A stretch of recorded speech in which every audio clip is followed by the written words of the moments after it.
And welcome again. This time we are looking at stance work. In Chinese is called Bu Fa, the stance method. First stance is attention stance. This implies that the body is upright at attention, hands are relaxed and hanging to the sides with the palms facing in, the shoulders are nice and relaxed, the eyes look directly forward, the body is upright. As a straddle stance, stepping out a little wider than hip width, approximately shoulder width. The palms will reach out in front, roll, and make a fist, pulling back to the fist at hip rest position. Elbows relax, sink down, shoulders relax, and where the elbows fold, the fist draws back. And again, the fist we talked about last time as being clenched and pulled tight to the side. This is fist at the hip rest position and the straddle stance. From here, our stance work begins. Hands and feet together, the horse stance. Heels, toes, and heels go out in succession of 3. The toes should be lightly point forward, if not slightly inward. Knees drop down as the waist sinks and pulls out. This again implies the idea of riding on a horse. Hands cross, roll in, fist at the hip rest position. The hips should slightly tuck in and the back should remain straight. Spine is straight, shoulders relaxed, and eyes look out. Knees are slightly bent, and the height of the horse stance is depending upon the strength of the individual to be able to hold the position. So a high horse, maybe for beginners, which is called upper basin. Dropping the stance a little lower is called a middle basin, and when the thighs are parallel to the ground is called lower basin. This is the lowest of the stances. In this, of course, is the most challenging of all the stances. This is horse riding stance, and beginners should strive to hold this for 3 to 5 minutes at a minimal, and working their way up. From the horse stance, once again, hands and feet together. And heels out, toes out, heels out. Adjust the toes as necessary, but do not let the toes butterfly out. They should try to point forward or slightly in. Bending the knees, dropping the hip, tucking the back down so that the hips and buttocks do not protrude, as in like this. I want to roll the back straight, sit up nice, and have an erect spine, chin slightly in, and again, toes pointing forward. Weight is equal, 50-50 between the 2 legs. The next stance, from the horse stance, again, shifts to bow and arrow stance. In the bow and arrow stance, the toes go to about 30 degrees. 70% of the weight is on the forward leg. The hips turn and commit towards pushing forward in the bow direction. The knee and ankle should be aligned straight up and down with the shin perpendicular. The hips should drive forward and the back heel should push into the ground. Back to a horse stance again, and a switch to a bow stance on the right. Left and right bow. Shin straight up and down.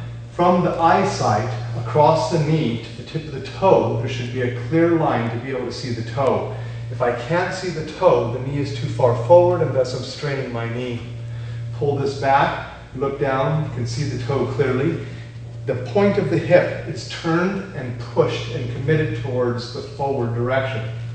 Again, 70 and 30 is the weight, and the back heel pushes into the ground. This is bow and arrow stance. And the first stance, horse stance, in Chinese is referred to as ma bu. This, as bow stance, is called kong chin bu, or simply gong bu. Horse and bow and arrow are very common transition stances. As we move on, there's different ways of making the bow and arrow stance. Using this line on the sidewalk here on the ground, my heel of the back foot should be on the line. The toe of the front foot should be on the other side of the line, and thus we have what's called a heel-toe alignment. This is to give the legs a solid base. If both feet were on the same side of the line, I would feel wobbly and unstable. So it's important to have the heel-toe alignment. Depending on the system and style of Kung Fu, each of these stances might have some subtle variations. From the heel-toe alignment, we may have something called the fist alignment, which is the length of a fist between the 2 feet. I turn the body sideways, I slide the foot out, and I change into the bow stance. This is a fist width bow. The next one is called a hip width bow. The feet are about hip width. I turn sideways. You can obviously see that there's a large space between the back and front heel and toe. I slide out, and this one even has a wider base yet. The next bow stance is at shoulder width. So my feet move out to shoulder width. There is a large space between my 2 legs. When I step forward in here, my bow stance is very wide and very solid. The last of the bow stances actually is a stance that moves from side to side. And this one is, if I make a horse stance directly straight forward, turning into the bow stance, my technique is usually derived right up the center. So if I was doing punches, for example, my right shoulder and hip will pull back, my left shoulder will push out with the straight leg, and I'll make my punch coming from here. So this bow, of course, is to the side. We have a sideways bow. So these are the different widths of bow and arrow stance. In the next stance here, we have cat stance. We're going to turn my right toe inward. If I was looking at that on the line of this box here, I'm going to turn my right toe in about 45 degrees, pulling my left toe back. My weight sits solidly on the right leg. The knees actually are slightly contracted inward. The toe of the left foot is lightly planted on the ground. Let's give it the name cat stance. Shui Bu in Chinese, or empty step. The hips again have to be tucked under. The spine is nice and straight, and this is a standard regular cat. 90 to 95% of the weight is on the back leg. I shift back out to a horse again. My left toe turns in about 45 degrees. My right foot pulls back onto the tiptoe. The hips tuck under, the back stays nice and straight, and about 95% of the weight is on the back leg. This is Shui Bu, or cat stance, on the right. When I come back, there are many different variations on the cat stance as well. So I'll do this again, just as a standard regular cat. Toe in, pull back on the tiptoe, sit nice and straight. Again, this allows me to kick or to use blocking maneuvers, or to pull myself out of the way of danger lightly. Back into a horse again, slide back, toe in, the knee slightly tucks in, the heel slightly turns up, not too much, but just slightly in to be able to create a deflecting angle so the opponent can't get to the groin area with a kick.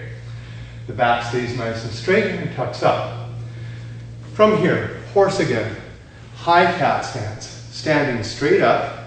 The toes here lightly turn in on the supporting foot. The extended foot lightly turns toe out, turning the heel slightly up and in. Open the chest and back and stand nice and straight. This is called high cat stance. Horse again, down low, turn, toe slightly in, left, right foot lightly tips down on the tip of the toe, chest up and back straight, high cat stance. Horse again, and high cat. Horse again, and high cat. And back to horse. A common transitional technique of cat stance is called closed cat stance. Some refer to it also as the nail step. This one draws the